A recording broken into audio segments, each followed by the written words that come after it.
The following program is brought to you in living color.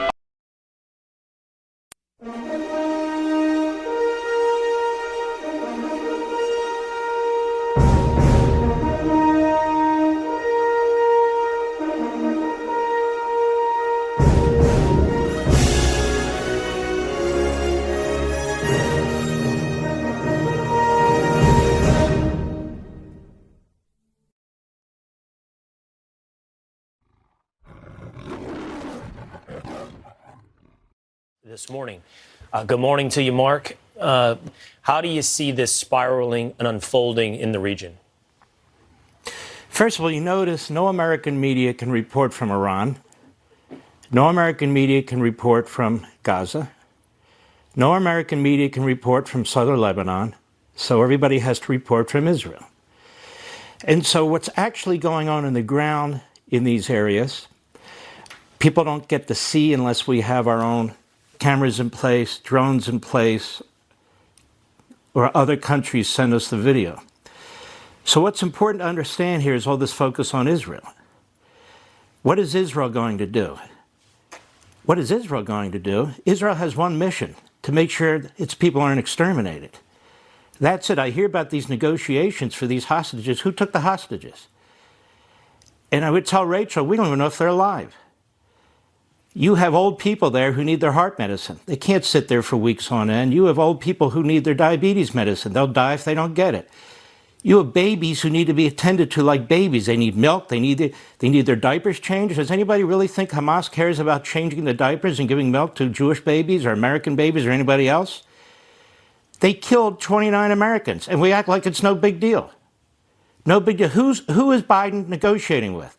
Qatar. Qatar funds Hamas, as well as Iran. We're going to rely on Qatar. Who's blocking the passageway out when it comes to Gaza? The Egyptians. Where are the reporters there? They're not allowed there. So much of what's going on by the enemy who's killed Americans, we don't get to see, not because people don't try, but because they don't allow it. And so now we're left with stories from CNN and others with the moral equivalency. Let me ask you folks a question, the whole country question. What would we do in the United States if this were our circumstance? Here, but I want to ask a question. What does Israel do? Now I'm going to say something that nobody's saying. Israel has nuclear weapons. They're not going to mention it. There's not a single reporter or news organization that mentions it. It's just, what will Israel do? What will Israel do? What would we do? I encourage people to go to the National Park Service site, which talks about Harry Truman and his decision. They chose to fight the Japanese, even though they lost. The first atomic bomb is dropped because Truman said we'll lose 1 million or more soldiers, and we're not going to do that. How did he know that? Because on Okinawa, we had the worst casualties of any battle in American history. A little island off of Japan. And he said, I'm not going to put our Marines through that. We've been through enough. He said, we need to pick cities that are not culturally important, but have populations in them. Citizens, this is Truman, a Democrat, but are also militarily significant. He said, do not give any information to the populations, no heads up. We're doing this for a reason, to put an end to this damn war.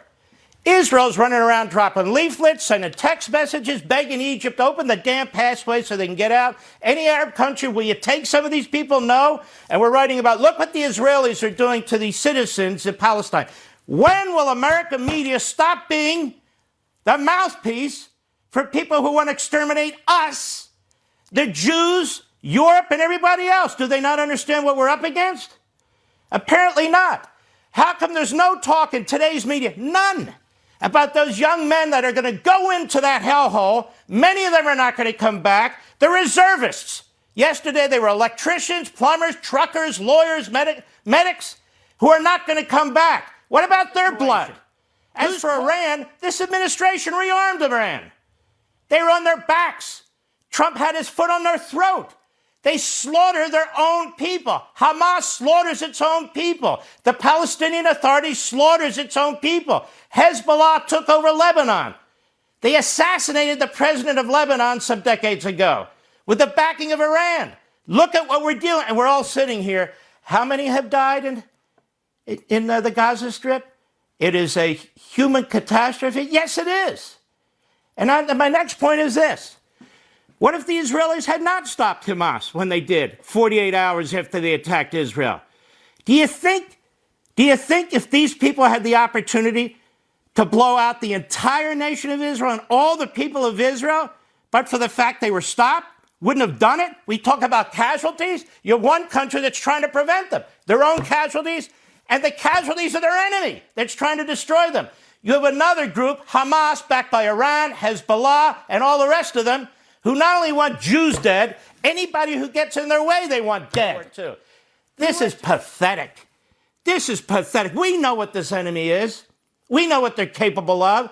We have video of what they were doing. That would be like having real-time video in the concentration camps. And then, of course, this whole thing on these college campuses, this whole thing, where one U.S. administration after another has allowed Hamas, the Muslim Brotherhood of Palestine, and all the rest of them to have platforms in 300 of our universities and colleges. It's called Students for Justice in Palestine. And that's one of them. We have other groups, the Holy Land Foundation litigated. We have a group called CARE in this country, which backs Democrats. The Democrats back them. They've given advice to the FBI. That group was born in a meeting in Philadelphia in the 1990s with ties to Hamas. We're destroying ourselves from within. We appear to be ready to let Israel get this. You got 2 aircraft carriers out there. And at the same time, we announce we're not getting involved. We send more mixed messages to these barbarians than is absolutely imaginable. And let me tell you a little secret. I don't care how many aircraft carriers we have out there. If we're not prepared to use them in a way that will destroy this enemy, they're just sitting ducks. So I am so furious about this spiral of propaganda in this country. And people don't understand also that the media in America during the Third Reich, we were fighting the Third Reich, among others, covered up the Holocaust. Covered up the Holocaust. The New York Times knows it. I did a show on it here. I've challenged the New York Times to send somebody to debate me. They can't, because in 2001, they wrote their own report how disgraceful they were. Their chief correspondent in Berlin was sympathetic to the Third Reich. Don't think this is just wokeism or liberalism. We have an enemy within that's destroying our own society, that hates our own country. They're endangering us. You have to be absolutely insane, especially after watching this, to not close our border. You have to be out of your damn mind. If Joe Biden doesn't care about American citizens, if Joe Biden's not going to protect American citizens, whether it's crime in our cities, whether it's an open border, whatever it is, I would just say to the Israelis, you do what you have to do. Because Joe Biden gives these speeches. They're very passionate. People like them. He's sending them as many arms as he can, but then he's tying their hands behind their back. This has nothing to do with weather. They're holding off, Rachel, because they're trying to get the hostages out. But we don't even know if they're alive anymore. They're butchers. The only reason they would keep hostages, and probably not all of them, is as a negotiating tool to get money. Because they saw what Biden did before. It's like every conceivable wrong thing that can be done is being done right now. But I would say this to the Iranians who watch this network and every others. And I would say this to Hezbollah. You push these people, you push their backs against the wall. You want to see hell? I have no inside information, of course. I suspect they will unleash it, and they're not going to tell the United States, because the United States will rather Israel lose than them do whatever they have to do to win. So put that on the table of debate now. What are they going to do if they're surrounded? What are they going to do if 150,000 advanced missiles are going to be shot? What are they going to do if Iran gets involved? Well, they can't win a conventional war. What are they going to do? I think I know what they'd do. I know what we would do. We would destroy the enemy, because otherwise we're exterminated. That's all I have to say. Well, Mark, you brought up nuclear war, I mean, essentially. And also we're talking about America's involvement. And how, as no, this expands... No, we're not. If you drop... Look, I'm Rachel, sorry. when you ask I just, questions like- hold on. Yeah. Rachel, when you ask questions.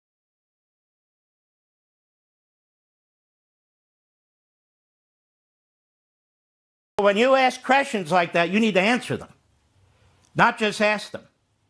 What are they going to do if there's multiple front war? What are they going to do if they have kidnaps or hostages and other hostages? What are they going to do?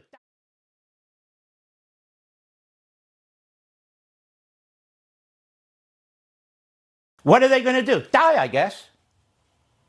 We had a general on earlier in the show who said that our military is not doing well. You know, recruitments are low. They're not focused. He described a military that's not prepared in many ways, and yet there we are in Ukraine. We could have another front here. China's on the move. I mean, this has to be. We have to pause and think a little bit here because it just sounds like a roll towards Rachel, war. Honestly, I don't know what you're talking about. What is Ukraine?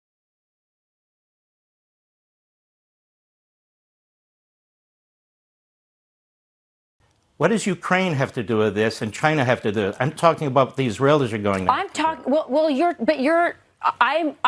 Israelis have their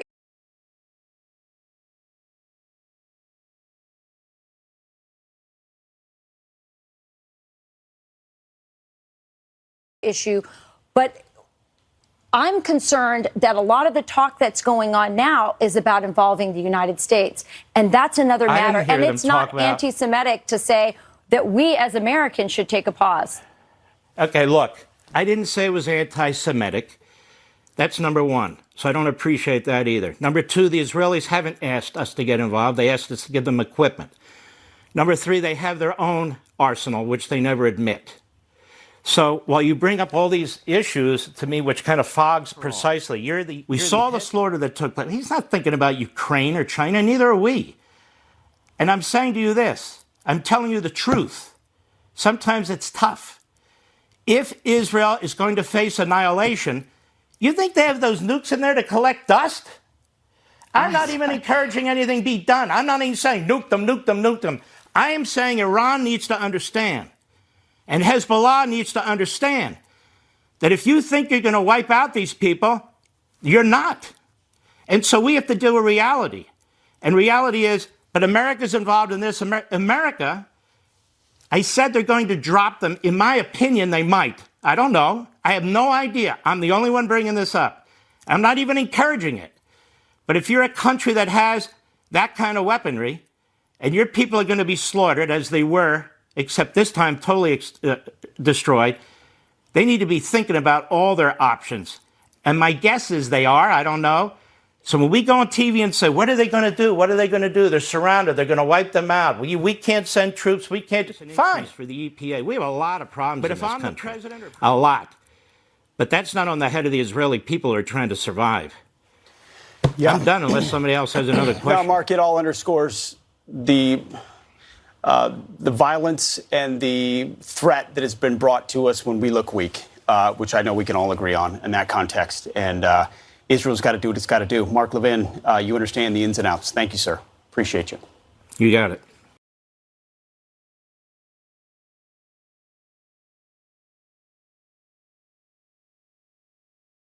Just such a mess. Yeah. But yes, we are overextended on so many fronts. And that's, I think, why I brought that up with Mark Levin, who I respect and like very much. But I am very concerned about what I think is a lot of the military-industrial complex, if you will, which I think is what you were referring to in terms of some of the money being sloshed around. And I'm very worried. Well, not just that. You also brought up the NGOs. The NGOs and everything else. But, yes, I think that, we have war in Ukraine. We're clearly funding that. We're going broke. This whole situation right now could cause an oil shock. We had a guest on earlier who talked about that, what that would do to us with our policy now that we no longer, the Biden administration has declared war on American energy. There are so many facets to what's happening right now. And I think it's important for Americans to understand what our limits are. Yeah. And at the same time, let Israel do what Israel's got to do. That's fair to enough. Defend itself. Fair and enough. We're about to see that laid bare. No problem. All right. Still ahead.